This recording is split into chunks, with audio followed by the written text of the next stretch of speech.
আলেমরাই জাতির শ্রেষ্ঠ সন্তান।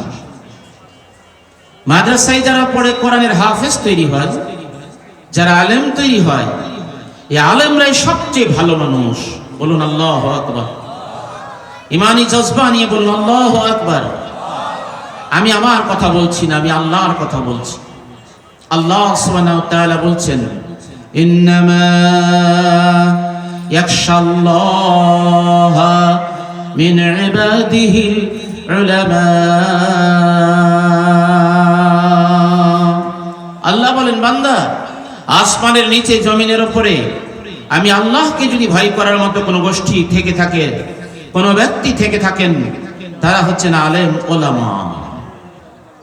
আমার আজকের আলোচনার বিষয়, প্রতিপাদ্য বিষয় হবে আলেমরা জাতির শ্রেষ্ঠ সন্তান। সম্মানিত ভাই সাহেব, মাদ্রাসায় যারা পড়াশোনা করেন, কোরআনের হাফেজ তৈরি হচ্ছেন, যারা আলেম তৈরি হচ্ছেন, এই আলেমরা জাতির শ্রেষ্ঠ সন্তান। এ কথা আজকে প্রমাণিত সত্য, এ কথা আজকে বাস্তব সত্যে পরিণত হয়েছে। সারা দুনিয়া থেকে শুরু করে আমার প্রিয় মাতৃভূমি বাংলাদেশে মাদ্রাসাগুলোতে আলেম তৈরি করা হচ্ছে। বাংলাদেশের মাদ্রাসায় কোরআন শিক্ষা দেয়া হচ্ছে, বাংলাদেশের মাদ্রাসাগুলোতে হাদিস শিক্ষা দেয়া হচ্ছে। বিশেষ করে সালাফি মাদ্রাসাগুলো, আহলে হাদিসদের দ্বারা পরিচালিত মাদ্রাসাগুলোতে নির্ভেজাল তাওহীদ ও সহিহ সুন্নাহ শিক্ষা দিয়ে নির্ভেজাল আলেম তৈরির কাজ অব্যাহত গতিতে চলছে, দুর্বার গতিতে চলছে। জোরে বলুন আল্লাহু আকবার। মনে রাখতে হবে, আমার মা বোনদের জায়গা হচ্ছে না। মা বোনদের প্যান্ডেলে আমার মা দরদি, বোন দরদি যারা আছেন, তাদেরকে একটু জায়গা কম নিয়ে এঁটে সেটে বসার জন্য আহ্বান জানাচ্ছি। আমার ভাই মুরব্বীরা যারা বসে আছেন, তাদেরকে একটু সামনে এগিয়ে গুছিয়ে বসার জন্য অনুরোধ করছি। যারা দাঁড়িয়ে আছেন, তাদেরকে দাঁড়িয়ে না থেকে মাহফিলের প্যান্ডেলের নিচে এসে বসে মাহফিলের সৌন্দর্য বর্ধনের জন্য আপনাদের সর্বাত্মক সহযোগিতা কামনা করছি। চলুন আমরা এগিয়ে যাই। আমি আপনাদের সামনে আরজ করছিলাম, কোরআন মাজিদ আমাদের শিখতে হবে, আমাদের সন্তানদের হাতে কোরআন মাজিদ তুলে দিতে হবে, আমাদের সন্তানদের ইমানদার বানাতে হবে, খাঁটি মুমিন মুসলমান বানাতে হবে, আমাদের সন্তানদের সৎ চরিত্রবান বানাতে হবে, ইমানদার দিনদার দেশপ্রেমিক বানাতে হবে, আমাদের সন্তানদের সবচেয়ে ভালো মানুষ বানাতে হবে, হাফেজ বানাতে হবে, আলেম বানাতে হবে, কোরআনের শিক্ষায় শিক্ষিত করতে হবে, সুশিক্ষিত সুনাগরিক দেশপ্রেমিক নাগরিক তৈরি করতে হবে। এই কাজটা দেশের মাদ্রাসাগুলো অবিরাম গতিতে চালিয়ে যাচ্ছে। আমার সাথে আপনারা যদি একমত হয়ে থাকেন, মেহেরবানি করে একটা হাত তুলে বলুন ঠিক কিনা, জবান খুলে বলুন ঠিক কিনা। শতকরা 90-92 জন মুসলমান যে দেশে বাস করে, সে দেশে প্রাইমারি স্কুলে কোরআন শিখাবার কোনো ব্যবস্থা নেই। মাদ্রাসায় আপনার প্রাইমারি স্কুলে কোরআন শিখাবার কোনো ব্যবস্থা নেই। প্রাইমারি স্কুল পাস করে আমার সন্তানগুলো হাই স্কুলে যাচ্ছে, সেখানেও কোরআন শিখাবার কোনো ব্যবস্থা নেই, ইসলাম শিখাবার কোনো ব্যবস্থা নেই। হাই স্কুল পাস করে কলেজে যাচ্ছে আমাদের সন্তানেরা, সেখানেও কোরআন শিখাবার কোনো ব্যবস্থা নেই, ইসলাম ঈমান শিখাবার কোনো ব্যবস্থা নেই, আদর্শ সুনাগরিক তৈরি করার কোনো ব্যবস্থা নেই। কলেজ পাস করে বিশ্ববিদ্যালয়ে যাচ্ছে, বিশ্ববিদ্যালয়ে কলেজে যাচ্ছে, মেডিকেল কলেজে যাচ্ছে, আপনার ইঞ্জিনিয়ারিং কলেজে যাচ্ছে, বিশ্ববিদ্যালয়ে যাচ্ছে, কোথাও কোরআন শিখার কোনো ব্যবস্থা নেই, কোথাও ইসলাম শিখার কোনো ব্যবস্থা নেই, কোথাও ঈমান শিখার কোনো ব্যবস্থা নেই, কোথাও ইহসান শিক্ষার কোনো ব্যবস্থা নেই, ভালো মানুষ তৈরি হওয়ার কোনো ব্যবস্থা নেই। বিশ্ববিদ্যালয়ে গিয়ে পড়তেছে দর্শন, পাইকারি দরে তারাই করতেছে আজকাল ধর্ষণ। আসতে বলেন কেন, জোরে বলুন ঠিক কিনা। অনুষ্ঠানের নাম দিয়েছে বর্ষবরণ, সেখানে রাতের সন্ধ্যার আগেই করা হচ্ছে বস্ত্র হরণ। ওইখান থেকে যারা মাস্টার ডিগ্রি হোল্ডার বেরিয়ে আসছে, মাস্টার ডিগ্রি নিয়ে আসছে, বিসিএস ক্যাডার হচ্ছে, তারা মুসলমানের সন্তান হয়ে বলছে দেয়ার ইজ নো গড, আল্লাহ বলে কিছু নাই। জোরে বলুন নাউজুবিল্লাহ, বলবেন না? হাত তুলে একটু বলুন নাউজুবিল্লাহ। কেন বলছে ভাই? আমার সন্তানেরা, মুসলমানের সন্তানেরা, মুসলমান বাপ মায়ের মাধ্যমে দুনিয়াতে যারা আসলো, মুসলমানের সন্তানেরা যারা আজকে মাস্টার ডিগ্রি পাস করে আসলো, তারা অধিকাংশই নাস্তিক মুরতাদ হয়ে গেল।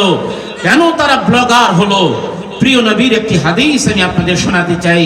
বিশ্ব নবীর সাহাবী হযরত আব্দুল্লাহ ইবনে আব্বাস রাদিয়াল্লাহু তাআলা আনহু বলেন, আন ইবনে আব্বাস রাদিয়াল্লাহু তাআলা আনহু قال قال رسول الله صلى الله عليه وسلم ان الذي ليس في جوفه شيء من القران كالبيت الخارب।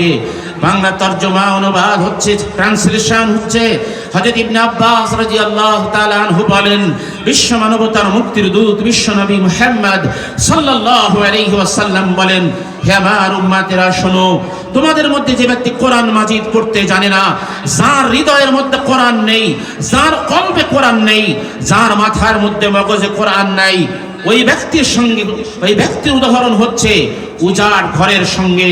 উজাড় ঘর মানে যে ঘরে মানুষ বাস করে না, যেই ঘরে জানালা দরজা বন্ধ রাখা হয়, যেই ঘর ঝাড় ঝাঁটা দেওয়া হয় না, আলো বাতি জ্বালানো হয় না, যেই ঘরে মানুষ বাস করে না, সাপ বিচ্ছু পোকামাকড় ঘরটাকে দখল করে নেয়, ওই পোকায় মাটি তুলে ঢিবি করে, পিঁপড়ায় মাটির ঢিবি তৈরি করে, ওই ঘরটা জরা জীর্ণ জীর্ণ শীর্ণ করে, মাকড়সায় জাল বুনে, ইঁদুরে গর্ত করে, নানানভাবে ঘরটা মানুষের বসবাসের অনুপযোগী হয়ে পড়ে।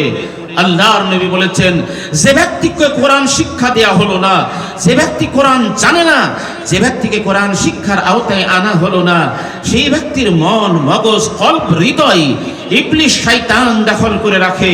ওর ভিতরে ঈমান থাকে না, ওর ভিতরে ইসলাম থাকে না, ওর মধ্যে মনুষ্যত্ব থাকে না, ওর মধ্যে আদব থাকে না, আদর্শ থাকে না, ওর মধ্যে হিউম্যানিটি থাকে না, ওর মধ্যে কোনো ভদ্রতা সভ্যতা থাকে না। ওই মানুষটির দ্বারা কোনো অনিষ্ট থেকে মুক্ত থাকা যায় না, ওই মানুষটির দ্বারা ভালো কাজ কখনোই আশা করা যায় না।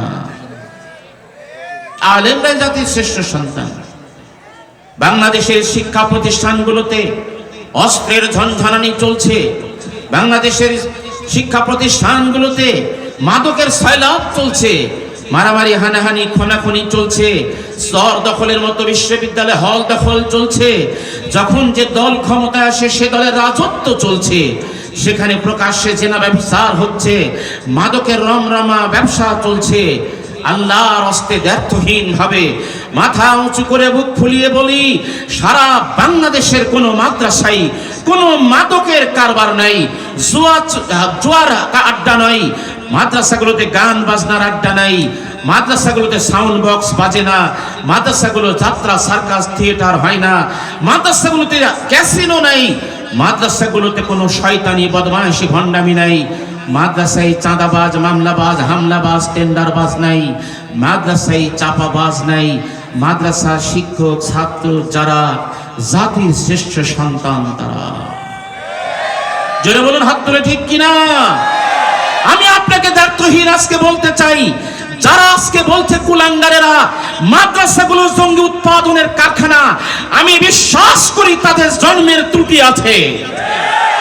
মাদ্রাসাগুলোই আসল শিক্ষা প্রতিষ্ঠান, মাদ্রাসাগুলোই আসল বুনিয়াদী শিক্ষা প্রতিষ্ঠান, যেখানে কোরআন আছে, হাদিস আছে, যেখানে ইসলাম আছে, ঈমান আছে। বাংলাদেশের কোনো মাদ্রাসার ছাত্র শিক্ষক কোনো জঙ্গি তৎপরতায় জড়িত নাই। জঙ্গি তৎপরতায় পর্যন্ত যত নাটক আমরা দেখতে পেয়েছি বিগত সরকারের আমলে, সমস্ত নাটকে যারা ধরা পড়েছে, মারা পড়েছে, সব এলিট ফ্যামিলির সন্তান, সব কলেজ বিশ্ববিদ্যালয়ের পড়ুয়া সন্তান। আলেমদের কলঙ্কিত করার জন্য, বিতর্কিত করার জন্য তাদের মাথায় হাসি রুমাল দিয়ে আলেম সাজিয়ে আলেম সমাজকে কলঙ্কিত করার ষড়যন্ত্র করা হয়েছে। আমরা সব ষড়যন্ত্রের দাঁত ভেঙে দিতে চাই। আলেম ওলামাদের বিরুদ্ধে যারা ষড়যন্ত্র করে, টুপিওয়ালা দাড়িওয়ালাদের বিরুদ্ধে যারা ষড়যন্ত্র করে, মসজিদ মাদ্রাসা নিয়ে ষড়যন্ত্র করে, এরা নব্য ফেরাউন, নমরুদ, সাদ্দাত কারুন। আমরা তাদের সাথে কোনো আপোষ করতে চাই না। আর একটা তথ্য আপনাদের জানা আছে কিনা জানি না, আশা করি আপনারা জেনে থাকবেন। বাংলাদেশের সব প্রাইমারি স্কুলে উপবৃত্তি দেওয়া হয় শতভাগ ছাত্রছাত্রীকে। বাংলাদেশের আলিয়া মাদ্রাসায় যারা আমরা সরকারি অনুদান বেসরকারি লেভেলে আছি, আমাদের ইবতেদায়ী শাখায় কোনো উপবৃত্তি দেওয়া হয়নি। আরে বিসমিল্লাহ ওয়ালারাও দেয়নি, জয় বাংলা ওয়ালারাও দেয়নি, বিসমিল্লাহ ধ্বজাধারীরাও দেয়নি। মাদ্রাসার ছাত্রদের বঞ্চিত করে রেখেছে, জয় বাংলারা মুলা ঝুলিয়ে রেখে ফেরাউনের মতো দেশ ত্যাগ করে পালিয়েছে। এরা ইসলাম চাই না, ইসলাম চাই না। এরা ধর্মের নামে ব্যবসা করে মানুষের সেন্টিমেন্টে আঘাত করে ভোট নিতে চাই। আমি কোনো রাজনৈতিক বক্তব্য করছি না, আমি বলতে চাচ্ছি কোরআন শিখতে হবে, কোরআন শিখতে হবে, আমাদের সন্তানদের হাতে কোরআন তুলে দিতে হবে। আমাকে ভুল বুঝবেন না, অপব্যাখ্যা করবেন না, আন্ডার এস্টিমেট করবেন না, নেগেটিভ সেন্সে কথাগুলো নেবেন না। ঈমান ইসলামের স্বার্থে, দেশ এবং জাতির স্বার্থে কথাগুলো বলতেই হয়, না বললে ঈমান থাকে না।